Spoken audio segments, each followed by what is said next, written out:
Hello students, कैसे आप सभी। आप सबका स्वागत है अपने इस प्यारे से यूट्यूब चैनल पे जिसका नाम है लेट्स स्टडी अड्डा। बच्चों, आज हम क्वेश्चंस करेंगे एनसीईआरटी के जो एग्जांपल्स हैं।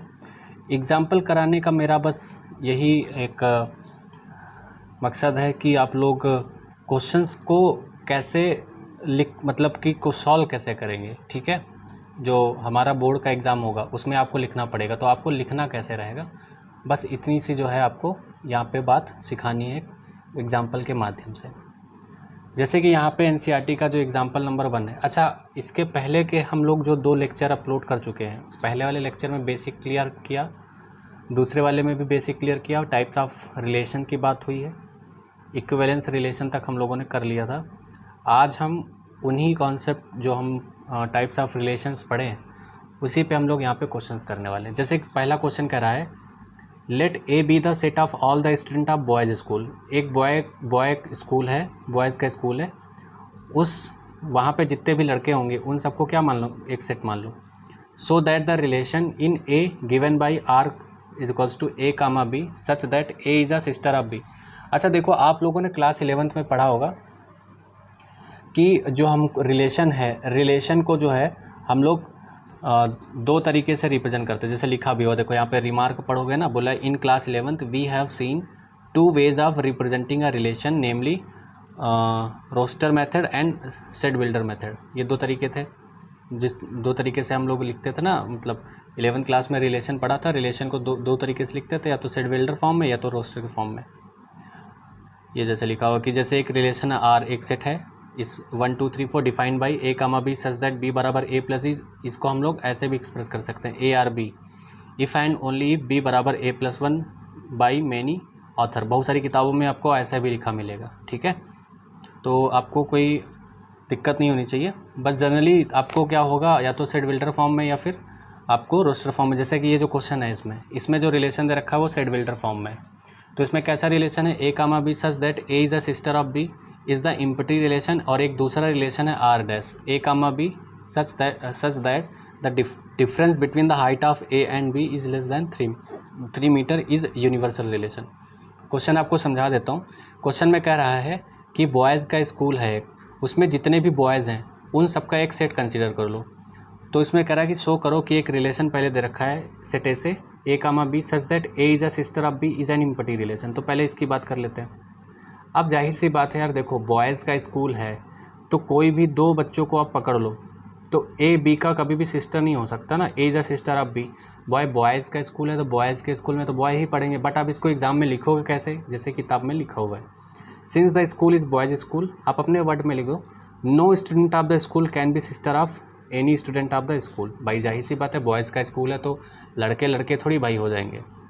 ठीक है, तो यहाँ पे जो हमारा रिलेशन है, हमें यहाँ पे जो रिलेशन मिला कुछ भी नहीं मिला, ठीक है, 5 मिला, तो showing that R is the empty relation. उसके बाद दूसरा जो रिलेशन था R dash A comma B such that the difference between the height of A and B is less than 3 metre.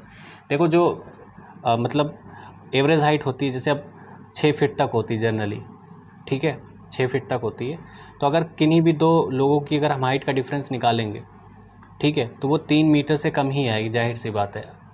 ठीक है, तो यहाँ पे जैसे लिखा हुआ है, it is also obvious that the difference between heights of any 2 student of the school has to be less than 3 metre. तो इसका मतलब जितने भी this shows that R that जो हो गया वो ए क्रॉस ए के बराबर हो गया। मतलब आप किन्हीं भी 2 बच्चों को आप उठा करके देख लोगे तो उनकी हाइट का डिफरेंस हमेशा क्या ही आने वाला है, 3 मीटर से कम ही आने वाला है। तो इसका मतलब अगर हमारे पास एक सेट ए है, उसका अगर हम ए क्रॉस ए निकालेंगे तो जितने भी ऑर्डर पेयर होंगे उन सब, समझ रहे हो ना, जितने भी ऑर्डर पेयर होंगे उन सब की हाइट का जो डिफरेंस आएगा, मतलब ऑर्डर पेयर यहाँ पे जैसे ए कामा बी बोला है कि ए और बी की जो हाइट का डिफरेंस है वो 3 से कम होना चाहिए। तो आप किन्हीं भी 2 बच्चों को पकड़ लो, उनकी हाइट का डिफरेंस निकालोगे तो वो 3 से कम ही आएगा। आई थिंक कि ये क्वेश्चन आपको समझ में आया होगा। तो इस तरह से आपको एग्ज़ाम के अंदर लिखना होता है। ठीक है, अब उसके बाद जो आपका है एग्जाम्पल नंबर 2, ठीक है, यहाँ पे देखो एग्जाम्पल नंबर 2, जो चीज़ें नहीं समझ में आएंगी आप बता देना, हम उसको फिर से एक्सप्लेन कर देंगे या कमेंट कर देना। बोला है कि let T be the set of triangles in a plane with R is a relation in T given by T R is equals to T1 comma T2 such that T1 is congruent to T2 so that R is an equivalence relation। अच्छा, कल हम लोगों ने equivalence relation पढ़ा था कि अगर कोई भी रिलेशन इक्विवेलेंस होता है तो तीन बोला था मैंने, तीन टिक करने हैं आपको। पहला कि वो रिलेशन रिफ्लेक्सिव है कि नहीं, दूसरा सिमेट्रिक है कि नहीं, तीसरा ट्रांजिटिव है कि नहीं। क्वेश्चन में ये कहा जा रहा है कि अब जो हमारा ट्रायंगल होता है वो एक प्लेन होता है, ठीक है, मतलब 2 डायमेंशनल ऑब्जेक्ट है। तो टी जो है यहाँ पे इन्होंने एक सेट ले रखा है ट्रायंगल्स का एक प्लेन के अंदर, ठीक है। मैं जैसे ऐसा समझाता हूँ, इसको समझाता हूँ।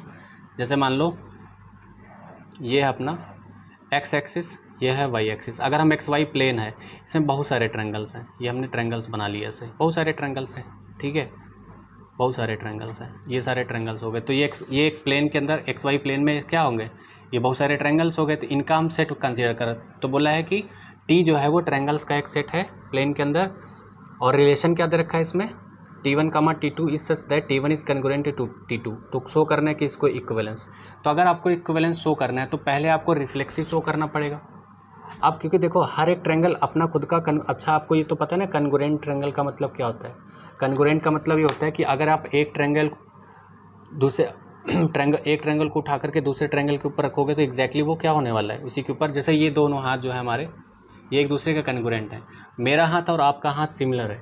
तो भाई कोई भी ट्रायंगल खुद देखो रिफ्लेक्सिव वाला जो है क्या बताता था, रिफ्लेक्सिव रिलेशन क्या होता था कि जितने भी डबलेट्स हैं ए कामा ए आपका रिलेशन से बिलोंग करना चाहिए। इसका मतलब जैसे अगर मैं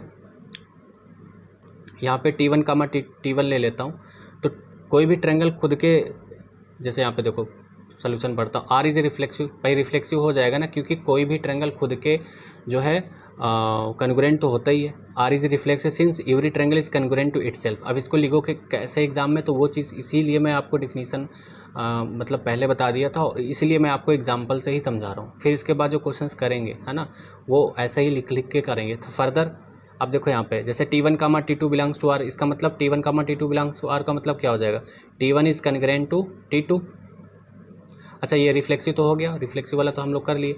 अब जैसे अब यहाँ पे सिमेट्रिक अगर हमें प्रूव करना है तो सिमेट्रिक क्या कहता था कि अगर T1 T2 रिलेशन से बिलोंग करे तो T2 और T1 भी रिलेशन से क्या करना चाहिए, बिलोंग करना चाहिए। भाई अगर T1 कामा T2 रिलेशन से बिलोंग कर रहा है इसका मतलब क्या हो गया कि T1 जो है वो T2 के कन्ग्रुएंट है। अगर T1 जो है वो T2 के कन्ग्रुएंट है तो ये क्या इंप्लाइज करेगा, ये जो साइन होता है ये इंप्लाइज दैट। तो इसका मतलब हो गया कि T2 भी T1 के क्या होगा, कन्ग्रुएंट होगा। तो इसका मतलब T2 कामा T1 भी रिलेशन से बिलोंग कर रहा है। बात समझ में आ रही कि नहीं आ रही, रिफ्लेक्सिव समझ में आया ना। भाई कोई भी ट्रायंगल खुद के कन्ग्रुएंट तो होगा ही होगा, तो रिफ्लेक्सिव हो गया। अगर T1 T2 के कन्ग्रुएंट है तो T2 T1 के भी कन्ग्रुएंट होगा तो वो सिमेट्रिक भी हो गया।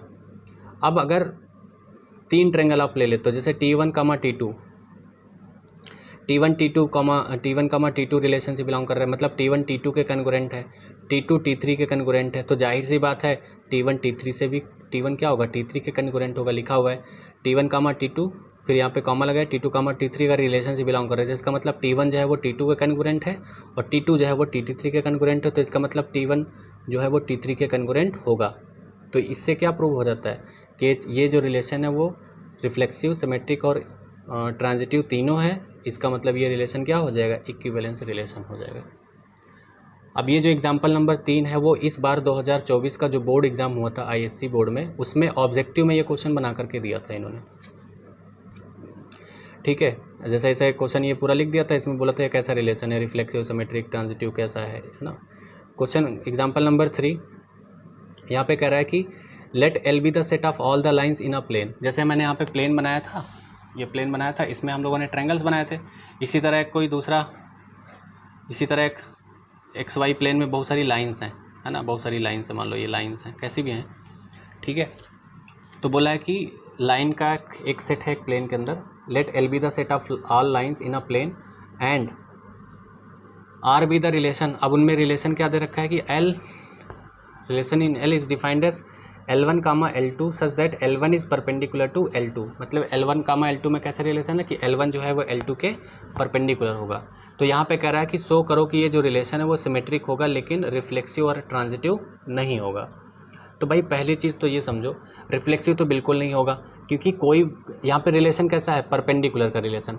यार कोई भी लाइन खुद के परपेंडिकुलर कैसे हो सकती है?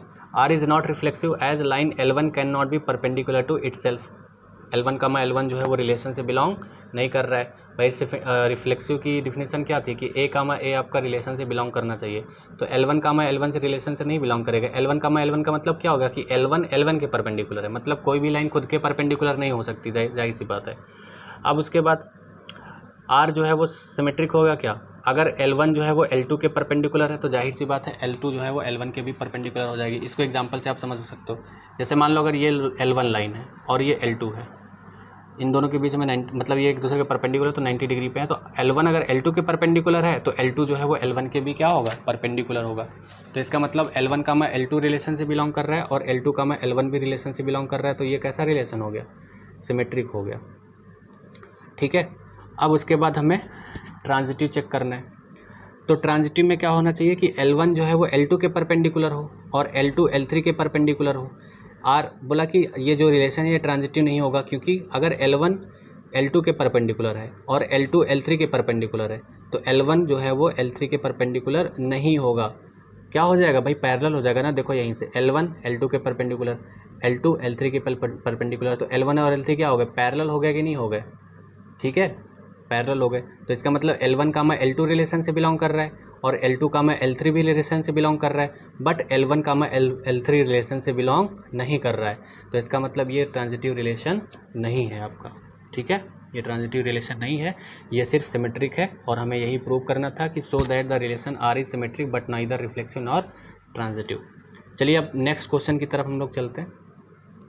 जैसे यहाँ पे कह रहा है कि सो that the relation R in a set दे रखा है 1 2 3 given by R is equals to 1 1 2 2 3 3 1 2 2 3 is reflexive but neither symmetric not transitive. Question ये दे रखा है कि एक सेट है 1 2 3, इस सेट से एक रिलेशन दे रखा है, ये 1 1 2 2 ऑर्डर पे इसके दे रखे हैं। तो कह रहा है कि ये शो करो कि ये रिफ्लेक्सिव है लेकिन सिमेट्रिक और ट्रांजिटिव नहीं है। तो हमने क्या कहा था, रिफ्लेक्सिव आपको अगर ढूंढना होता है तो आप क्या ढूंढते हो कि जितने भी एलिमेंट सेट के अंदर आए हैं उन सबके डपलेट्स आए हैं कि नहीं आए हैं। देखो 1 है, 1 का डपलेट 1 1 है, 2 है, 2 का डपलेट है 2 2, 3 है, 3 का डपलेट 3 3 है। तो इसका मतलब ये जो तुम्हारा रिलेशन है ये रिफ्लेक्सिव हो गया। देखो लिखा भी हुआ है, R is reflexive since 1 1 2 2 3 3 lies in R. अब उसके बाद सिमेट्रिक चेक करना है, सिमेट्रिक चेक करना है। तो सिमेट्रिक के लिए हमने क्या बोला था कि अगर आपका देखो जैसे यहाँ से 1 1 2 2 3 3 यहाँ तक का तो ये सिमेट्रिक हो जाएगा। भाई देखो अगर सिमेट्रिक की डिफिनीशन क्या आती, अगर A B रिलेशन से बिलोंग कर रहा है तो B A भी रिलेशन से बिलोंग करना चाहिए। तो 1 1 जो है मैंने बोला था कैसे चेक करना है, आप ऑर्डर पेयर के पास ले जाओ, उसके पास एक मतलब मिरर रख दोगे तो उसका इमेज जो है वो बनेगा, इमेज बनेगा मिरर में। तो वो इमेज जो है वो ढूंढना है तुम्हें इस रिलेशन में कि वो इस रिलेशन के अंदर वो इमेज जो ऑर्डर पेयर बन रही है मिरर के अंदर वो है कि नहीं। भाई 1 1 का जो इमेज होगा वो 1 1 ही होगा ना।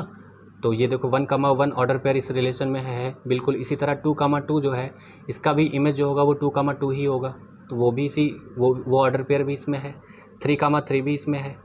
अब 1 यहाँ तक तो देखो, यहाँ तक तो ये अभी सिमेट्रिक चल रहा है, ठीक है। बट 1 2 और इसका इमेज क्या होगा, इसके पास अगर मैं कैप ला करके ऐसे मान लो ये मिरर है, इसके पास मैं अगर 1 2 के पास मिरर ला के रखूँगा तो इसका जो मिरर में इमेज बनेगा क्या बनेगा, 2 1। भाई 2 1 नहीं है ना इसमें, तो हम लिखेंगे 1 2 रिलेशन से बिलोंग कर रहा है लेकिन 2 1 रिलेशन से बिलोंग नहीं कर रहा है, इसलिए ये जो है सिमेट्रिक रिलेशन नहीं होगा। ट्रांजिटिव की अगर हम बात करते हैं, देखो यहाँ तक 1 1 ट्रांजिटिव रिलेशन क्या कहता है कि अगर आपका A B रिलेशन में है और B भी रिलेशन में है, तब A C रिलेशन में होगा तभी वो रिलेशन सिमेट्रिक ट्रांजिटिव होगा, अदरवाइज़ वो रिलेशन ट्रांजिटिव नहीं होगा। फिर दूसरी कंडीशन अगर हमने बताई थी, अगर आपका A B रिलेशन में है लेकिन B C आपका रिलेशन में है ही नहीं, तो फिर वो रिलेशन आपका जो है वो ट्रांजिटिव हो जाएगा, ध्यान रखना। जैसे देखो यहाँ तक 1 1 है, पहले ये चेक करो। देखो जैसे 1 2 है, फिर 2 3 है, तो 1 3 रिलेशन में होना चाहिए। तो 1 3 रिलेशन में आपका कहाँ पे है, अब एक कंडीशन फेल हो गई, आपको फिर चेक ही नहीं करना है, ठीक है। आई थिंक कि आपको यहाँ तक चीज़ें समझ में आई होंगी, ठीक है। अब ये जो 5 वाला क्वेश्चन है ना, इस पर मैं स्टार बना दे रहा हूँ, ये बढ़िया क्वेश्चन है, हो सकता है कि एग्ज़ाम में आ जाए, या जब भी कभी भी ऐसा क्वेश्चन आता है तो आपको जैसे मैं बता रहा हूँ वैसे ही आपको अप्रोच करना है, ठीक है। इस क्वेश्चन को मैं लिख करके बताऊँगा, बाकी चीज़ें तो अभी तो आसान थी, तो ये ओरल हो गई, इनमें कोई लिखने कोई ज़रूरत नहीं थी, बट इस क्वेश्चन को मुझे अच्छे से समझाना पड़ेगा, एक्सप्लेन करना पड़ेगा।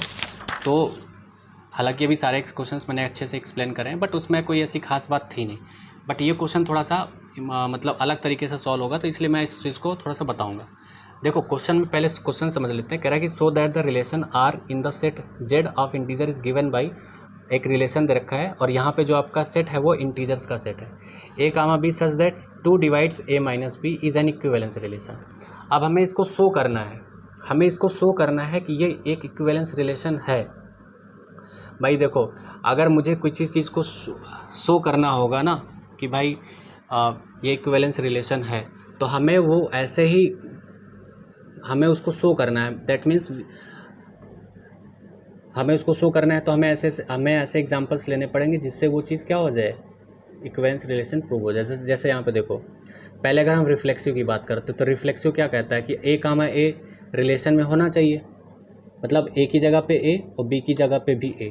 तो अगर हम ए माइनस बी करेंगे तो वो क्या आ जाएगा, ज़ीरो आ जाएगा, और ज़ीरो तो 2 से भी डिवाइड हो जाएगा, है ना। 2 डिवाइड्स 0 2 से भी डिवाइड, 0 किसी भी से डिवाइड हो सकता है। तो आर जो है वो रिफ्लेक्सिव हो जाएगा कि नहीं हो जाएगा। भाई इसको तो लिखने की ज़रूरत नहीं थी ना, ये चीज़ तो आपको समझ में आ गई। फर्दर अगर मैं लिख के ही बता देता हूँ। देखो रिलेशन आपको रिलेशन क्या दे रखा है, रिलेशन ये दे रखा है कि आपका जो ए माइनस बी है, रिलेशन देखो एक बार फिर से दिखा देता हूँ। ये रिलेशन आपका A minus B divisible divides 2 divides A minus B.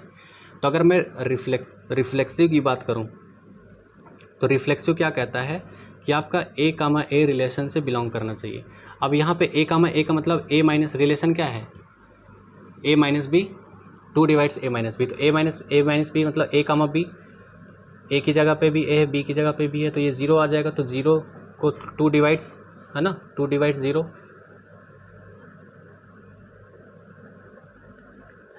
0 को अगर हम 2 से डिवाइड करेंगे तो भाई ये 0 आ जाएगा, 2 से डिवाइड हो जा रहा है, तो इसका मतलब ये रिफ्लेक्सिव हो गया। सिमेट्रिक की अगर हम बात करते हैं, सिमेट्रिक रिलेशन क्या कहता है कि अगर आपका ए कामा बी रिलेशन से बिलोंग करता है तो ये क्या इंप्लाइज कर दे कि आपका जो बी कामा ए है वो भी रिलेशन से बिलोंग करेगा। अब अगर ए कामा बी, देखो ए कामा बी को रिलेशन से बिलोंग करे, अगर ए कामा बी बिलोंग करता है रिलेशन, तो इसका मतलब ए कामा बी रिलेशन से बिलोंग करता है, तो इसका मतलब क्या होगा कि ए माइनस बी जो है वो 2 से डिवाइड होगा। भाई कोई चीज़ अगर 2 से डिवाइड होगी तो वो 2 का मल्टीपल होगा ना, वो क्या होगा, 2 का मल्टीपल होगा, ठीक है, 2 का मल्टीपल होगा। यहाँ पे के जो है वो हम मान लेते हैं इंटीजर है, जेड, के बिलोंग्स टू जेड, ठीक है। ए माइनस बी जो है अगर वो 2 से डिविजिबल है तो इसका मतलब ए माइनस बी जो होगा वो 2 का मल्टीपल होगा। इसी तरह अब हम बी माइनस से चेक करते हैं कि ये रिलेशन से बिलोंग कर रहा है कि नहीं। देन बी माइनस से क्या आ जाएगा, बी माइनस से आपका आ जाएगा माइनस का 2k। भाई जब a माइनस बी 2k है तो b माइनस से क्या आएगा, माइनस का 2k। अब इसको अगर मैं इसको ये तो दिख ही रहा है ना, ये 2k तो 2 से डिवाइड, अगर माइनस 2k को मैं 2 से डिवाइड करूँगा तो भी तो ये डिवाइड हो जाएगा क्योंकि 2 का मल्टीपल है। तो इसका मतलब क्या हो गया कि आपका जो b कामा a है वो रिलेशन से बिलोंग कर रहा है। This implies that b comma a आपका रिलेशन से बिलोंग कर रहा है। तो इसका मतलब क्या हो गया कि ये सिमेट्रिक भी प्रूव हो गया, ठीक है। अब इसको हमें प्रूव करना है ट्रांजिटिव चीज़ कैसे करनी है, इस चीज़ को आपको देख लो। देखो ट्रांजिटिव क्या बोलता था, ट्रांजिटिव कहता था कि अगर if A comma B belongs to R and B comma C belongs to R, तो this implies that A comma C भी आपका आर से बिलोंग करना चाहिए। देखो अब सुनो मेरी बात, अगर आपका ए कामा बी रिलेशन से बिलोंग कर रहा है तो इसका मतलब क्या हो गया कि a माइनस बी जो होगा वो 2 का मल्टीपल होगा, तभी तो वो 2 से डिवाइड होगा। सपोज दैट 2 के आ गया यहाँ पे। अब b कामा सी भी रिलेशन से बिलोंग कर रहा है ना, यहाँ पे if b comma C belongs to r then क्या हो जाएगा, b माइनस सी, ये भी 2 का मल्टीपल हो जाएगा। मान लो यहाँ पे 2m हो गया, यहाँ पे k और m ये दोनों क्या है, इंटीजर है, ठीक है, 2m से बिलोंग हो जाएगा। अब अगर इसको इक्वेशन 1 मान लो और इसको इक्वेशन 2 मान लो, अब हमें ए कामा सी रिलेशन से बिलोंग होना चाहिए ना, तो ए कामा सी कैसे आएगा, अगर ए कामा सी रिलेशन से बिलोंग होगा, तो इसका मतलब अगर ए माइनस सी जो है वो 2 का मल्टीपल आ जाए तो ये चीज़ हमारी प्रूव हो जाएगी। देखो अगर मैं इक्वेशन 1 और 2 को जोड़ दूँ, ए माइनस बी करूँ प्लस बी माइनस सी करूँ, तो यहाँ से ए माइनस सी आ जाएगा कि नहीं आ जाएगा, ये कट जाएगा। ए माइनस बी कितना है 2k, बी माइनस सी कितना था 2m, जोड़ दिया इसको, तो यहाँ से ए माइनस सी, अब यहाँ से 2 अगर हम कॉमन कर ले तो k प्लस एम हो जाएगा कि नहीं हो जाएगा, k प्लस एम हो जाएगा। तो a माइनस सी भी जो है वो 2 का मल्टीपल आ जा रहा है। So a comma C belongs to r, तो this implies that a comma C belongs to r, तो दिस इम्प्लाइज दैट ये आपका जो हो गया r इज ट्रांजिटिव। r क्या हो गया आपका, ट्रांजिटिव हो गया। तो इसका मतलब आपका जो रिलेशन है वो रिफ्लेक्सिव भी है, सिमेट्रिक भी है और ट्रांजिटिव भी है। ठीक है, तो इसका मतलब ये क्या हो जाएगा आपका रिलेशन, ये आपका रिलेशन जो है वो इक्विवेलेंस प्रूव हो गया। तो दोस्तों आज हम 5 क्वेश्चन एग्जाम्पल के हमने करे हैं। अब इसके बाद जो कल की जो क्लास होगी वो बहुत ज़्यादा इंपॉर्टेंट होने वाली है। उसमें हम अभी एक हम लोग का एक कॉन्सेप्ट बचा हुआ है इक्विवेलेंस क्लास, उसको हम लास्ट में करेंगे। अभी जो हमने पढ़ा है उससे रिलेटेड क्वेश्चंस करेंगे। तो कल की जो क्लास है वो बहुत ज़्यादा इंपॉर्टेंट होने वाली है। कल हम लोग क्या करने वाले हैं, मैं आपको बता देता हूँ कल की क्लास में क्या करेंगे। कल की क्लास में जो पहला क्वेश्चन है, ठीक है, एनसीईआरटी में देखो बहुत सारे क्वेश्चंस नहीं होते हैं, तो कुल मिला के ये समझ लो 20-20 मिनट के अगर मैं लेक्चर बनाता हूँ तो इसके कम से कम 10 लेक्चर तो बनेंगे 20-20 मिनट के, है ना। तो यहाँ पे आप देखो इसमें 16 क्वेश्चंस हैं। तो अगर एक वीडियो के अंदर हम लोग 3-4 क्वेश्चन में, या मैं जैसे ये पहला क्वेश्चन काफ़ी बड़ा है तो इसके लिए मैं एक वीडियो बनाऊँगा सिर्फ, ठीक है, अच्छे से चीज़ों को क्लियर कर दूँगा। फिर जैसे यहाँ पे 2, 3, 4, 5 है ना, तो एक वीडियो के अंदर मिनिमम 2 क्वेश्चंस रखेंगे हम लोग, जिससे हमारा क्लैरिटी रहे अच्छे से, आपको ज़्यादा बोरिंग टाइप ना फील हो, है ना। तो दोस्तों यहाँ तक आज हमने कर लिया है। एग्जाम्पल्स अभी एनसीईआरटी के हम लोगों ने सॉल्व करे। देखो एनसीईआरटी का हर एक चीज़ इंपॉर्टेंट है, इसलिए मैं यहाँ पर करा रहा हूँ। तो अगर आपको ये लेक्चर पसंद आया हो तो अपने दोस्तों के साथ शेयर ज़रूर करें और उनको बताएं कि अगर उनको किसी भी तरह की चैप्टर में परेशानी है, जनरली बच्चों को इस चैप्टर में बड़ी दिक्कत होती है, तो आप इस वीडियो को देख सकते हैं, उनको बता सकते हैं। और अगर पसंद आए तो आप वीडियो को लाइक ज़रूर कर दें और सब्सक्राइब कर लें चैनल को, और बेल आइकन को ज़रूर प्रेस कर लें, जिससे हम आपको जब भी अपलोड करें वीडियो आपको तुरंत वो नोटिफिकेशन के तौर पे मिल जाए। तब तक के लिए धन्यवाद, मुस्कुराते रहिए। जय हिंद।